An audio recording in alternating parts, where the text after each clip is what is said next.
Assalamualaikum warahmatullahi wabarakatuh. Hai teman-teman, kami dari kelompok 1 akan mempresentasikan mengenai penganggaran modal di Eropa, menghadapi teori dengan praktik. Sebelum kita masuk ke pembahasan, sebaiknya kita mengetahui apa latar belakang dari artikel ini, yaitu sebagai berikut. Penganggaran modal merupakan area yang penting dari manajemen keuangan. Ini adalah proses yang digunakan untuk menentukan apakah investasi jangka panjang perusahaan yang layak pendanaan dari kas melalui struktur permodalan perusahaan. Keputusan ini mengharuskan suatu perusahaan mendefinisikan semua langkah yang diperlukan untuk memastikan bahwa kriteria pengambilan keputusan mendukung strategi bisnis. Teknik yang berbeda yang digunakan sebagai berikut. Yang pertama yaitu payback period, yang kedua tingkat akuntansi pengembalian, yang ketiga nilai sekarang dan tingkat pengembalian internal dan indeks profitabilitas. Selanjutnya yaitu ada tujuan dari artikel ini, yaitu untuk menyajikan analisis penganggaran modal yang didasarkan pada survei terhadap manajer perusahaan di 3 negara yang berbeda dari Uni Eropa, yaitu negara Italia, Prancis, dan Spanyol, tentang bagaimana mereka melakukan praktek-praktek penganggaran modal. Nah, selanjutnya kita akan masuk ke bagian pembahasan. Yang pertama yaitu mengenal literatur review. Banyak sarjana berpendapat bahwa keputusan penganggaran modal sangat penting untuk kinerja bisnis. Bahkan, penganggaran modal memainkan peran penting dalam model kompetitif bisnis, sehingga menyatakan bahwa penganggaran modal bukan keputusan yang dangkal. Bisnis yang kemampuannya secara efektif mengembangkan mekanisme yang mungkin untuk penganggaran modal dapat mewujudkan keunggulan kompetitif yang lebih baik daripada para pesaingnya di lingkungan yang ditandai oleh perubahan dan volatilitas. Banyak penelitian telah dilakukan di seluruh dunia yang memberikan hasil menarik pada praktik penganggaran modal. Dalam praktiknya, penganggaran modal berbeda dari satu industri ke industri lainnya, dan dari satu negara ke negara lainnya.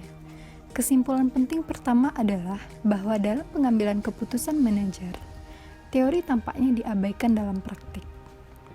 Nah, pembahasan yang kedua yaitu mengenai teori. Teori yang digunakan dalam penelitian ini adalah teori penganggaran modal. Dalam teori penganggaran modal ini, ada 2 teknik yang digunakan. Yang pertama yaitu discounted cash flow tradisional, dan yang kedua discounted cash flow modern. Dan dalam penggunaan kedua teknik ini juga berdasarkan nilai waktu dari uang. Selanjutnya pembahasan ketiga mengenai metodologi yang digunakan dalam artikel ini.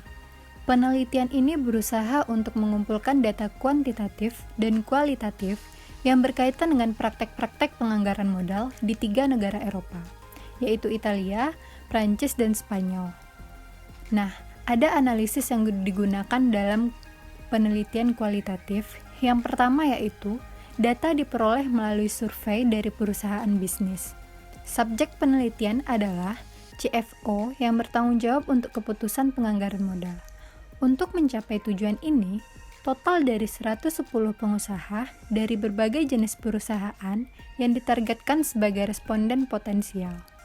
Yang kedua, melalui uji coba jadwal wawancara survei. Tujuan dari uji coba ini adalah untuk memeriksa relevansi pertanyaan sebelum wawancara. Dan yang ketiga, yaitu dengan uji kuadrat atau the chi-squared test, yang digunakan untuk mengukur hubungan antara variabel. Nah, analisis yang digunakan dalam penelitian kuantitatif, data yang diperoleh dilakukan dengan menggunakan software SPSS. Dari wawancara 110 yang ditargetkan, hanya 43 wawancara yang berhasil dilakukan, memberikan tingkat respon dari sekitar 39%. Pembahasan yang keempat yaitu mengenai variabel. Variabel yang terdapat dalam penelitian ini adalah adanya hubungan antar teknik penganggaran modal atau payback period, tingkat akuntansi pengembalian, nilai sekarang dan tingkat pengembalian internal dan indeks profitabilitas. Dengan ukuran bisnis perusahaan, dengan menggunakan uji C kuadrat, menunjukkan bahwa ada hubungan antara ukuran perusahaan dan penggunaan dari IRR dan metode NPV. Hasilnya menunjukkan bahwa teknik yang lebih rumit yang disukai sebagian besar oleh perusahaan menengah dan besar.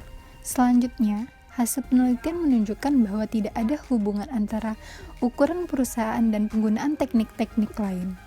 Ada hubungan terbalik antara ukuran dan tidak menggunakan teknik penganggaran modal. Bahkan, temuan penelitian menunjukkan bahwa ukuran tidak mempengaruhi penggunaan metode penganggaran modal. Pembahasan terakhir yaitu mengenai main result. Yang pertama, teknik penganggaran modal yang digunakan dengan menggunakan teknik discounted cash flow berdasarkan nilai waktu dari uang. Hasil penelitian ini menunjukkan bahwa teknik PP adalah metode yang paling sering digunakan untuk mengevaluasi keputusan penganggaran modal. Sebanyak 37,21% responden. Hal ini diikuti dengan metode NPV sebanyak 25,58%, IRR sebanyak 16,28%, indeks profitabilitas sebanyak 11,63%, dan tingkat akuntansi pengembalian sebanyak 9,30%. Yang kedua, teknik penganggaran modal yang digunakan oleh sektor. Hasil penelitian menunjukkan bahwa PP lebih mungkin untuk digunakan oleh perusahaan-perusahaan di sektor manufaktur.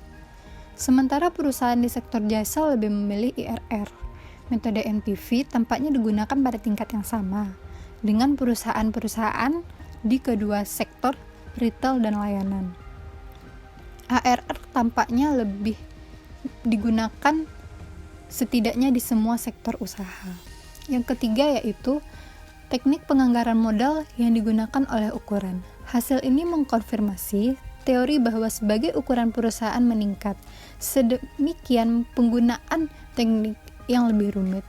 Penelitian ini menunjukkan bahwa perusahaan-perusahaan kecil menggunakan teknik PP lebih dari NPV dan IRR, yang lebih digunakan oleh perusahaan yang lebih besar. Atau metode PP itu sama-sama digunakan di perusahaan-perusahaan dari semua ukuran. Dan semakin kecil ukuran bisnis, semakin kecil kemungkinan bisnis adalah untuk penggunaan modal. Yang keempat yaitu sektor bisnis dan tahap yang paling penting dalam penganggaran modal. Dalam studi ini, keputusan penganggaran modal dikategorikan menjadi 4 langkah. Yang pertama yaitu definisi proyek, yang kedua analisis dan seleksi, yang ketiga implementasi, dan yang keempat yaitu ulasan. Yang kelima, definisi suku bunga yang digunakan dalam penganggaran modal. Keputusan penganggaran modal didasarkan pada tingkat suku bunga. Bahkan, suku bunga memainkan peranan penting dalam keputusan-keputusan yang kompleks. Dalam penelitian ini, 27,91% responden yang digunakan biaya pinjaman bank sebagai dasar, sedangkan 16,28% digunakan rata-rata tertimbang biaya modal atau WACC, dan 20,93% menggunakan pengalaman masa lalu sebagai dasar untuk menentukan biaya modal. Dan yang keenam, pengambilan keputusan penganggaran modal. Hasil ini menunjukkan bahwa sekitar 60% dari pemilik usaha yang secara langsung bertanggung jawab untuk keputusan penganggaran modal.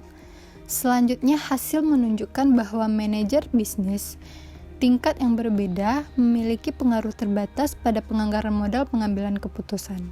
Namun, pengaruh mereka memperluas dengan peningkatan ukuran bisnis. Akan terlihat bahwa bisnis yang memiliki bagian keuangan memungkinkan bagian keuangan mereka untuk memiliki pengaruh yang signifikan dalam semua skenario pengambilan keputusan.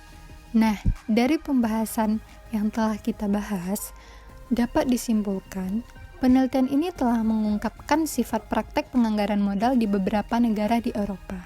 Secara khusus, variabel yang berbeda dalam praktek penganggaran modal dianggap: pertama, negara; Yang kedua, dampak dari ukuran bisnis. Yang ketiga, proses penganggaran modal, dan hubungan antara variabel tertentu dan penganggaran modal.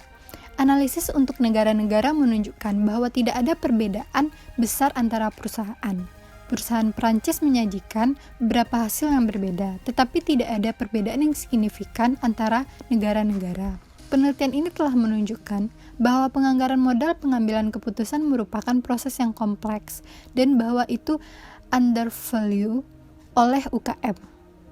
Bahkan di perusahaan-perusahaan ini, pemilik bisnis secara langsung bertanggung jawab untuk keputusan penganggaran modal. Nah, teman-teman, itulah pembahasan mengenai penganggaran modal di Eropa.